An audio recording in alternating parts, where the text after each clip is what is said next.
Cartel via satellite, history being made in the park. Yeah. Explain to the people who I wonder what is the satellite thing, how that's going to work on all these things. Okay, well, via satellite is basically you're gonna see Vybz Kartel live from Jamaica, and it's gonna be shown in real time. That means when we say in Jamaica, we not hear it and see it same time. You know what I mean? So it's gonna give a vibe like I'm actually there with y'all, and I can see you also the crowd. Okay. So it's like a great interaction. You know what I mean? So when they say pull up. Yeah man, when them reel up and reel, I say pull up because I go feed off of their energy, right, and vice versa. Yeah man, crazy. Well, that's crazy things. Oh, so people, me wonder, based on what you hear a while ago with Vybz Kartel, I describe him virtual concert to him keep. Me just wonder, how it would be, or in concert or in show when him come a road, imagine how that would be. Then probably have to do one whole series. You could have virtual and non-virtual, if you want to call it that. Which part of the world the amount of people we ever want to see the teacher. And based on, because me just curious to know how that would have look. You hear the man attack, I remember the stage show and how it turned out, and it was wicked. So me go back and me watch some of the interview them him do long time and realize say Vybz Kartel is a prophet. Because the government warn him and tell him say brother, if you know shake up your folly grounds and make them you can look up to you. You know we can't perform a road. You're not gonna be able to get no permission if perform no way. So how them would have do that? How them would have stop a man from perform if them never lock him up? You see me? So at the end of the day Vybz Kartel already knows them they set out film from them make him know say if you know make the youth them look up to you as an example, you can't stay a road. Simple as that. Not in so many words, but that they mean. Because them couldn't do it no other way. Right? Vybz Kartel don't say that if you watch the interview and hear the man don't tell us say yo film kids, you know the music from him kids. So if you're a parent and your kids are listen to film music, then you're not a good parent. It's simple as that. Because he's not a kids artist, he's an adult artist. Simple as that. That the man say that the man mean. So right now, me feel like Kartel is a prophet, you know. I know what you feel like, but that means Kartel is really a prophet. Because me don't know how he never just right out come tell us him get 35 to life. He better even tell you that and done. You see me? So right now, the man they knows, probably know right now, say I'm going to get freed. I'm going to get a retrial. Who to tell? That the man they. Anyway, go and take in the interview and listen to what the man talk. You get me? Mm-hmm. Do you think you owe a responsibility to the children on a whole or just public in general in terms of your lyrics and content and all of them stuff? Do you think you need to be censored? No, I don't, you know what I mean? Because that's what I'm trying to tell Jamaica people. I'm an artist, I'm an entertainer. I get paid to entertain. Mm-hmm. I'm not a religious leader and I'm not a political leader, you know what I mean? So I shouldn't be held responsible for growing a child. Responsibility should be held with the parents or adults around the parents, meaning teachers at school, meaning the same driver with themselves, the loud music. You know what I mean? Artists are just entertainers and I put out adult content. What I do is for adults.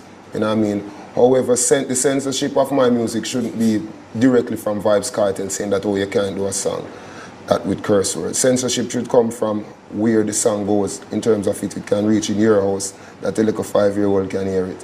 You know what I mean? So we don't have any social responsibility as far as I'm concerned with my music. You know what I mean? Straight up. All right, so what do you have to say to parents, for example, if a parent saw you on the road and say, I hate you, what would your response be to that parent with them thinking or saying to themselves that, you're corrupt them picnic? No, well, I would have to look in, I wouldn't even answer, I wouldn't even, you know what I mean, dignify that response with an answer because I have kids of my own, you know what I mean, and I'm sure I'm growing my kids in the right and proper way, you know what I mean, they attend good school. Your kids listen to your music? Of course. Okay. Of course. So, Ramping Shop, for example. Yeah. I mean, how old, I mean, is your youngest? 6 and 4. 6 and 4. So if you hear your youngest, singing the content or Ramping Shop, you wouldn't be offended at all? I never heard him singing it, but the greatest thing about it, I never heard a teacher at school saying he sang it either. You know what I mean? When I get reports from the school about my children, always good reports. You know what I mean? So it's all about how you grow your child. You know what I mean? Because the world is around us and what we do is an expression of the world. So if the word, the D word wasn't actually being used. I think we can say daggering. Okay, we can say daggering. Yeah, we can't sing about daggering, right? Sure. But I think we can say daggering, yes. All right. Daggering, no. Mm-hmm. If it wasn't invented in Jamaica or a gun wasn't invented, we as artists couldn't sing about a gun. You know what I mean? And a real visual artist couldn't paint a gun. So art is a reflection of life. So anything that is happening in the society, artists are the ones who mirror what is happening. All right, so my thing to you, because I know you read a lot. I talk to Adija now, you understand? Yeah, highly intelligent.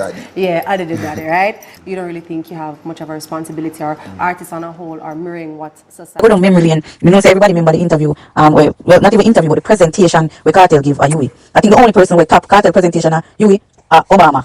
Kartel mashed down the whole of Yui. I think majority of Jamaicans have to upper class level. At them time they realize how dangerous cartels is. Yeah, because them think the cartel was a regular youth. But after that presentation, they are Yui.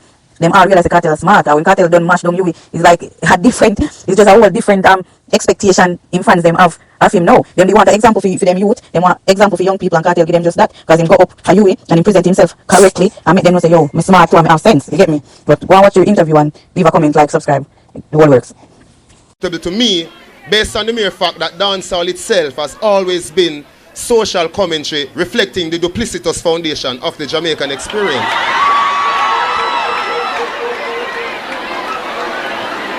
As you students would know, Sir Walter Rodney alluded to this factor in Grounding with My Brethren. Jamaica is not out of many one people. Instead, it is an economically, ethnically, politically, and religiously divided country. So, whereas reggae spoke to the Garveyite message of one love, dancehall generally speaks to the bogle message of rebellion, which in my opinion is why it is sometimes feared, scrutinized, and demonized by our post-colonial masters and their subordinates. My music is controversial, but so was reggae, which interestingly was labeled rebel music back in the day. So reggae was also controversial before it was fully accepted, first by the lower class of people where it originated, then by the upper class of society after it had garnered international recognition. So basically it went abroad and came back to us and we accepted it because you know Jamaican love foreign things.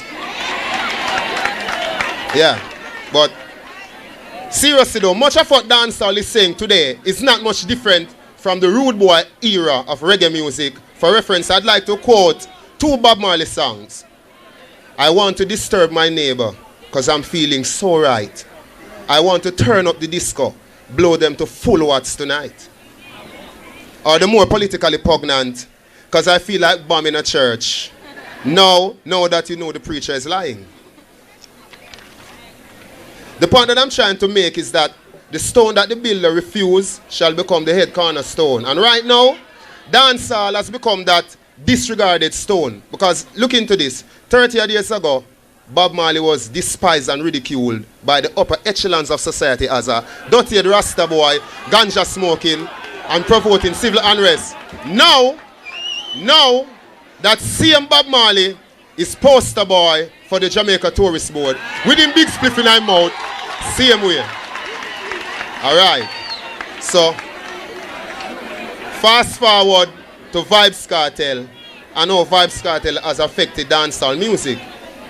Firstly, when Kartel came on the scene in early 2000, dancehall, in terms of new flows, new refreshing ways to deliver the usual topics of dancehall music, was at a lull, basically. You know, flows like Badman, Lukuman, Jukuman, Ukuman, Bukuman, then Fly, Go around, Futuman, was a breath of fresh air to dancehall fans who at the time were being swept away in a wave of hip-hop before the cartel tide rose to prominence.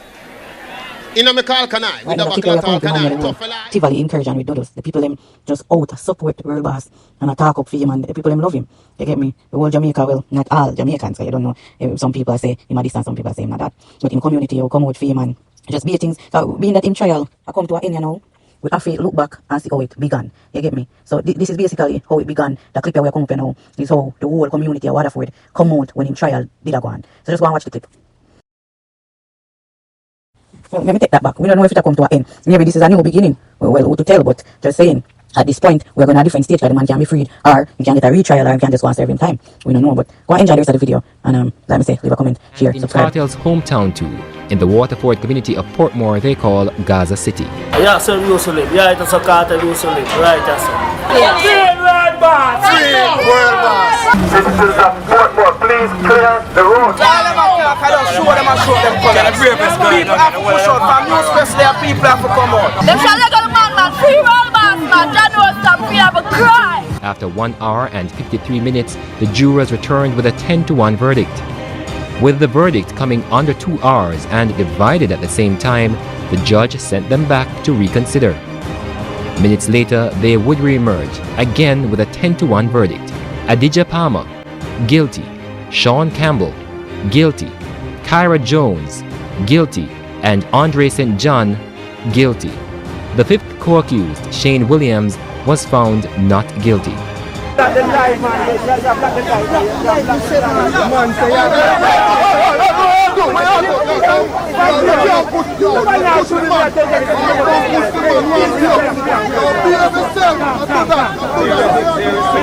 Media scuffle out of the way, Williams' lawyer Everton Dwar said he was happy for his client. Can you say on what basis you're going to make your appeal? The lawyers who are going to deal with that, including myself, will have to look back through the transcripts and arrive at a process. As it stands here now, let me just indicate, and all who have ears here, the jury has given a verdict and we accept it and move to the next process. The prosecutors have to make sure that in their conduct, it is not that we are striving for a winning situation. We strive to put up the best evidence that is available. There are persons in the system, in the police force, in the prosecuting service, in the judiciary, court staff, who have integrity and who are committed to public service above self. In the meantime, one of the jurors was immediately taken into police custody for attempting to pervert the course of justice.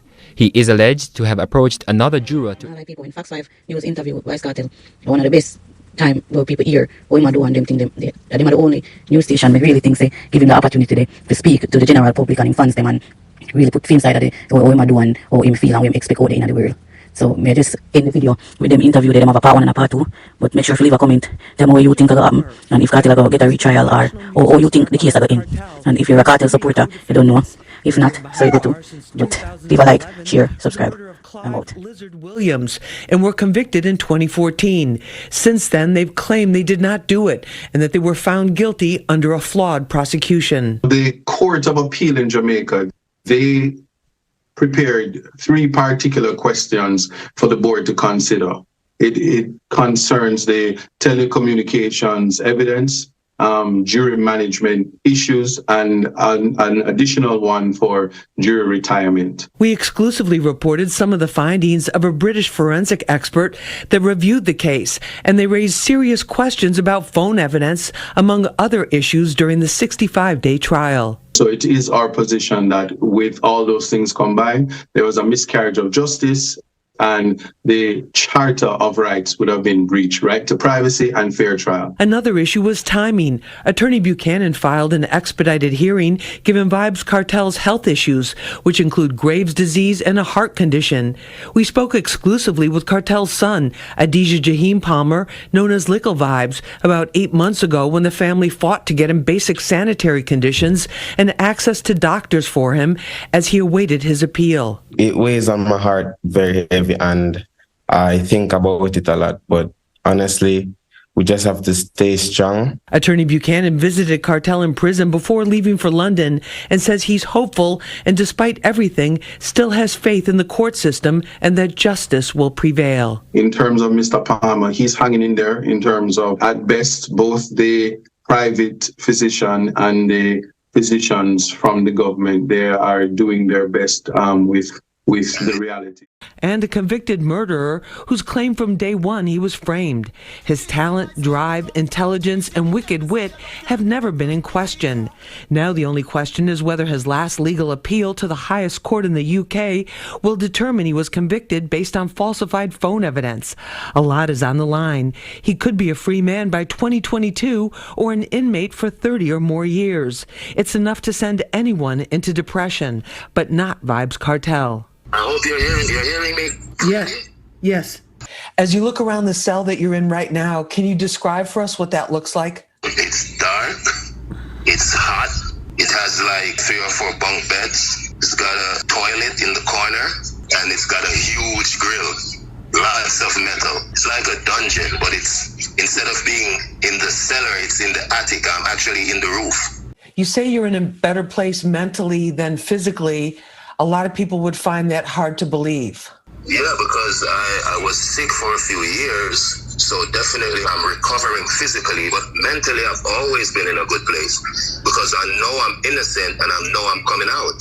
Do you really believe that? Yeah, of course I believe that. And to be totally honest, the system really wanted me thrown away. It was never about me being charged for a murder. It was about getting rid of Vybz Kartel, not Adidja Palmer, the person. Why do you say the system is out to get you? Because they told us, they say we have too much influence. If you remember when Movado and I had that little feud a few years ago, we even went to King's house, which is like the home of the Prime Minister. And they were telling us that, oh, we're leading the kids astray, and if we don't stop what we're doing, we're not going to get any permission to do shows and stuff like that. So it has always been about the influence that Vybz Kartel has. The dancehall music genre, like gangster rap, does not shy away from lyrics that talk about guns and street violence, as well as sexually explicit content. How do you keep your spirits up in prison? That's a good question. That's why I said I'm more mentally in a better place because I read a lot, I write a lot. You know, I watch movies, I listen to music, and I've met people here that are cool, like cool people that we can talk about stuff. You know, good friends along the way. So that's how I spent my time.